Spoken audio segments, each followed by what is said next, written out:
Genesis chapter 10 verse 6 reads, And the sons of Ham were Cush and Mizraim and Put and Canaan.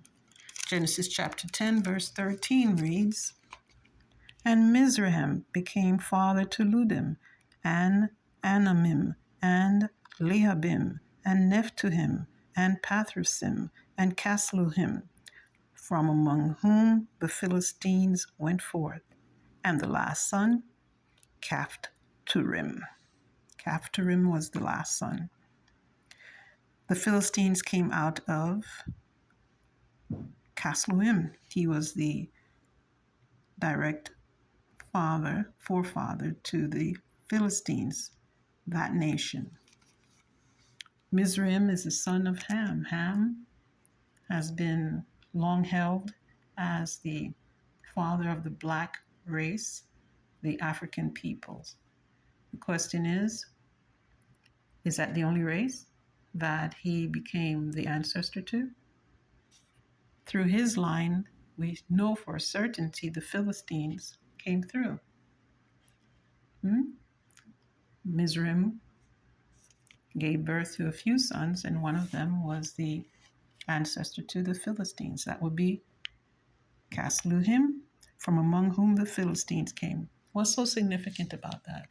The Philistines have been dubbed by historians, anthropologists, people who study phenotypes as being Proto-European, meaning that they're white people. Ham has been said to be the forefather of black people. So how is it that he, through his line, gave, foundation and was the person that you can trace a group of white people to Ham? In fact, you can trace Orientals to Ham too. Through Canaan, the Sinites, you can trace them. You can trace Orientals through Shem, Uz, right? The man Job, because Shem had Ram, Aram had Uz, and then there came Job in the land of Uz, no doubt, living in Padan Aram, which means the land of Aram. And according to other researchers, you can trace Orientals through Japheth's line, through Gomer, and then through Togarmah. So since you can trace Oriental people in all three of the sons, you can trace all the races: black, white, Asian, red people, tall people, short people, all kinds of people, through all three sons, because Jehovah God made it so that each one of the sons would be a warehouse, a factory producing races.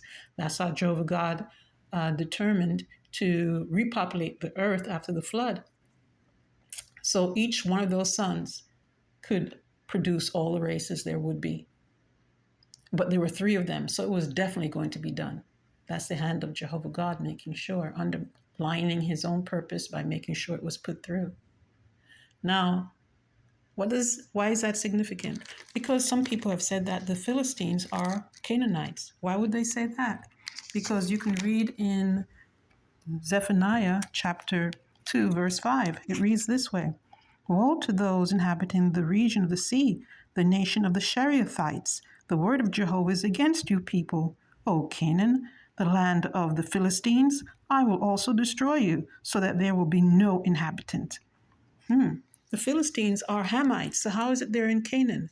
Well, their homeland was actually Crete, and it was suffering from volcanic eruptions, so badly so they had to vacate the land. And in search of doing that, they were warring with various nations in the Mediterranean, trying to get in. They fought with Greece, and the Greeks didn't let them come in. They fought with other nations, and they also fought with Egypt.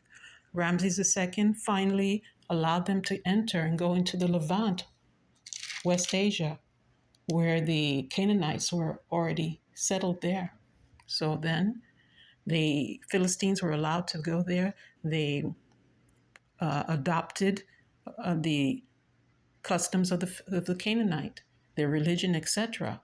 So one would say they were virtual Canaanites, but they're Hamites. They were not Canaanites.